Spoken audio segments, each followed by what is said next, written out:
You're walking through Walmart on Black Friday, seeing a 55-inch 4K TV for $198, thinking you just found the deal of the century. But here's the truth nobody tells you. That bargain is going to cost you more in frustration than you'll ever save in dollars. I'm about to expose the worst TV brands flooding stores this Black Friday. The ones designed to look amazing in the box, but fall apart the moment you get them home. Some of these results are going to surprise you, especially when we get to number 3. Because not all budget TVs are created equal, and knowing the difference could save you from making a purchase you'll regret for the next 5 years. Let's break it down. Here's what's happening right now. Retailers are stocking their shelves with what I call doorbusters of regret. TVs engineered specifically for Black Friday. They've got impressive spec sheets, 4K resolution, HDR, smart features, massive screen sizes. On paper, they look identical to TVs costing 3 times as much. But here's where it gets interesting. These aren't just cheaper versions of good TVs. They're fundamentally different products wearing the same marketing costume. We're talking about panels with inconsistent backlighting, processors that can't keep up with basic streaming, and build quality so poor that Consumer Reports literally warns against buying them. The industry knows exactly what they're doing. They're banking on you seeing that price tag, comparing it to the $800 TV next to it, and thinking you're getting the same thing for less. You're not.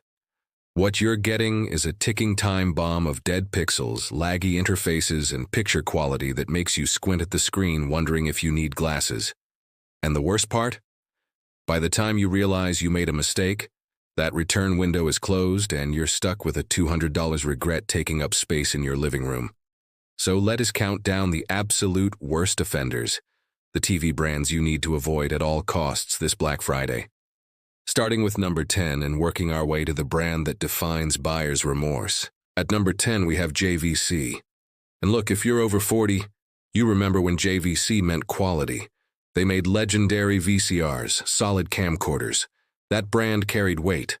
But here's the reality check. The JVC on that Black Friday TV isn't the same company. That name got licensed out, slapped onto budget panels manufactured overseas with zero connection to the original brand's standards. It's like buying a shirt with a designer logo that was printed in someone's garage. Same name, completely different product. Consumer Reports data shows these TVs have inconsistent panel quality. One unit might be decent, the next one has terrible backlight uniformity. It's a lottery, and the house always wins. Real users report color accuracy that drifts after a few months, brightness that dims prematurely, and smart features that were outdated the day they were installed. The average lifespan, about 2 years before something goes wrong. And when it does, good luck finding support. The company licensing that name isn't investing in customer service. They're counting on you not bothering to return a $250 TV. Number 9, Sharp Aquos. Another name trading on past glory. Sharp used to be an innovator. They pioneered LCD technology, made some genuinely impressive displays. But that was then.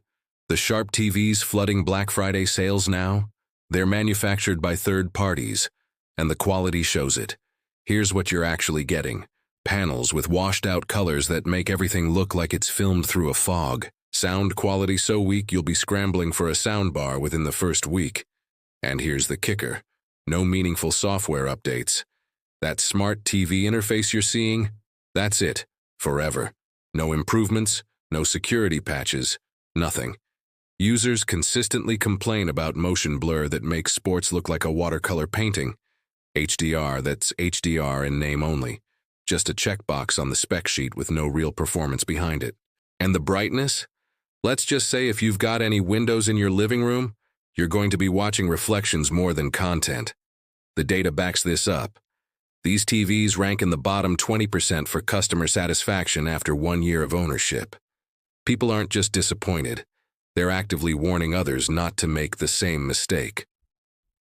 Number 8 brings us to Philips Roku TV. And this one's tricky because Roku itself is actually a solid platform. But here's what's happening. Philips licensed their name to various manufacturers who slap it on budget panels, Combine it with Roku software, and hope the Roku reputation carries the product. It doesn't. These TVs suffer from critically low brightness. We're talking 200, 250 nits max when you need at least 400 for decent HDR. That means dark scenes are just black voids where you're guessing what's happening, and anything with bright highlights looks flat and lifeless. But the real problem is reliability. Consumer Reports data shows these TVs have higher than average failure rates, particularly with the screen itself. We're seeing reports of dead pixels appearing within months, backlight failures within the first year, and panels that just stop working entirely. And here's the frustrating part. Roku's interface is smooth and user-friendly, which makes you think you got a good deal at first. But 6 months in, when you're dealing with a failing panel and realize the manufacturer's warranty support is basically non-existent, that smooth interface doesn't matter much. Number 7 is going to surprise people. Samsung TU690T. Wait, Samsung? How is Samsung on this list? Here's the thing. Not all Samsung TVs are created equal. The TU690T is what's called a mass-market exclusive model. It's manufactured specifically for big box stores and Black Friday sales, stripped down to hit an aggressive price point while still wearing the Samsung badge. Let me be crystal clear. This is not the Samsung quality you're thinking of. This is Samsung's name on a budget panel with corners cut everywhere. The HDR is practically worthless. It technically supports it, but the panel can't display the brightness or color range to make it meaningful. It's like having a sports car engine in a golf cart. The label doesn't match the performance. Real users report significant input lag, making gaming frustrating. The Smart TV interface, normally a Samsung strength, is a stripped-down version that feels sluggish and limited. And the picture quality? It's acceptable in perfect conditions. Dim room, sitting directly in front. But any ambient light or off-angle viewing and you're looking at washed-out colors and poor contrast. Consumer Reports ranks this model significantly below Samsung's regular lineup. It exists for one reason, so Samsung can have a presence in the Black Friday doorbuster wars without damaging their premium brand reputation. They're counting on you not knowing the difference, and we're just getting started. The next 5 brands get progressively worse, and when we hit number 1, you're going to understand exactly why I titled this video the way I did. But first, let me tell you about number 6, because this is where false economy really starts to hurt. Number 6, Vizio V series. Now, Vizio makes some decent mid-range TVs. The M and P series have their fans. But the V series, that's Vizio's budget line, and it's a gamble where the casino always wins. The biggest problem is inconsistency. Order 2 identical V series models, and you might get 2 completely different experiences. One might be acceptable, the other might have terrible backlight uniformity that creates bright spots and dark patches across the screen. It's quality control roulette. Then there's SmartCast, Vizio's smart TV platform. It's slow, laggy, apps crash randomly. Updates somehow make things worse instead of better. Users consistently complain about having to hard reset their TVs just to get streaming apps to load. Imagine coming home after a long day, wanting to watch something, and spending 10 minutes troubleshooting your TV. But here's where it really stings. Frequent backlight failures and HDMI port issues within the first year. You'll be watching something, and suddenly the screen goes dark, or you'll plug in your game console and nothing. Dead port. And getting Vizio support to actually help? Good luck. You'll spend more time on hold than you will actually watching your TV. Number 5, TCL 4 series. And this one hurts to include because TCL used to be the budget champion. Their 6 series competed with TVs twice its price. But the 4 series? That's a different story, especially the Black Friday versions. Here's what happened. TCL realized they could make the 4 series even cheaper by removing features that actually matter. No local dimming, which means the entire backlight is either on or off. No subtle control for better contrast. Low peak brightness that makes HDR completely pointless. And black levels. They're gray levels. Dark scenes look washed out and flat. But the real betrayal is that it still says TCL on the box. The brand equity is there, the Roku interface is there, and people who know TCL makes good TVs assume they're getting TCL quality. They're not. They're getting the downgraded Black Friday special version of TCL. Consumer Reports data shows satisfaction drops significantly after 6 months, when the novelty wears off and people start noticing what they're missing. Motion handling is poor. Upscaling of non-4K content looks soft and blurry. And the sound, it's like listening to someone talk from inside a tin can. The 4 Series exists to get TCL's name on the cheapest possible TV. It's TCL Lite, all the branding, half the performance. Number 4. Hisense. And this is where we need to talk about marketing deception because Hisense is a masterclass in it. Look at any Hisense Black Friday ad and you'll see terms like ULED technology, quantum dot, Dolby Vision, premium features, advanced technology. And at a fraction of the cost of Samsung or LG. Seems like a steal, right? Here's the truth. Those features are there, technically. But the implementation is so poor, it doesn't matter. The quantum dots don't produce the color volume you'd expect. The Dolby Vision support exists, but the panel can't display the brightness range to make it meaningful. It's luxury on the outside, cheap on the inside, like a sports car body kit on a minivan engine. Real-world performance tells the story.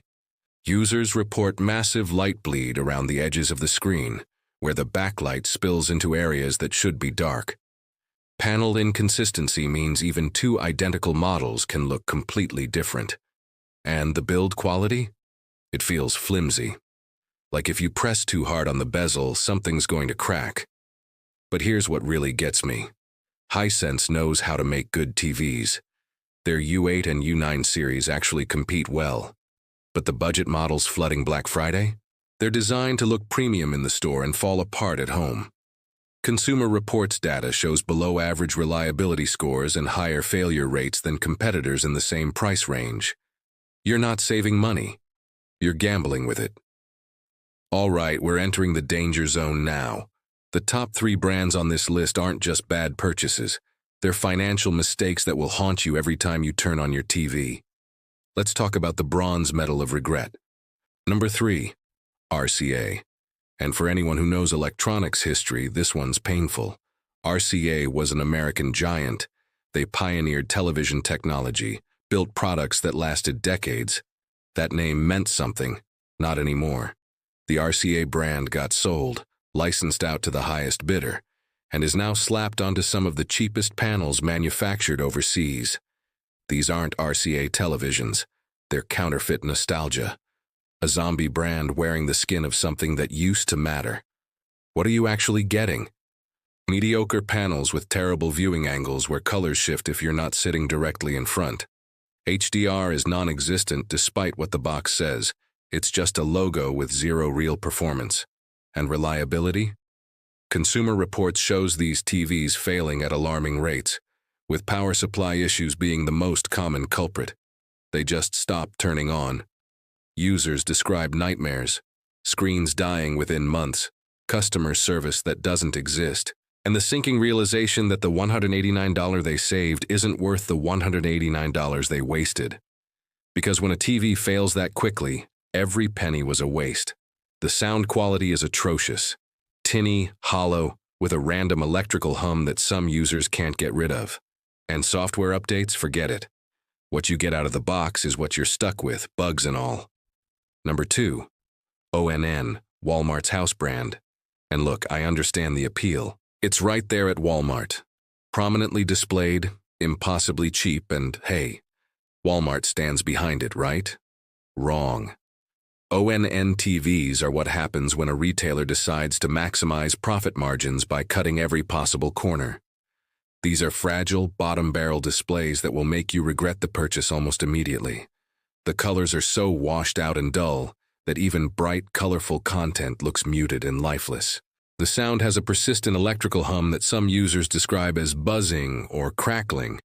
It's there constantly, and it drives you insane. And the HDMI ports? They're notorious for failing. You'll plug in your devices one day and nothing happens. dead port.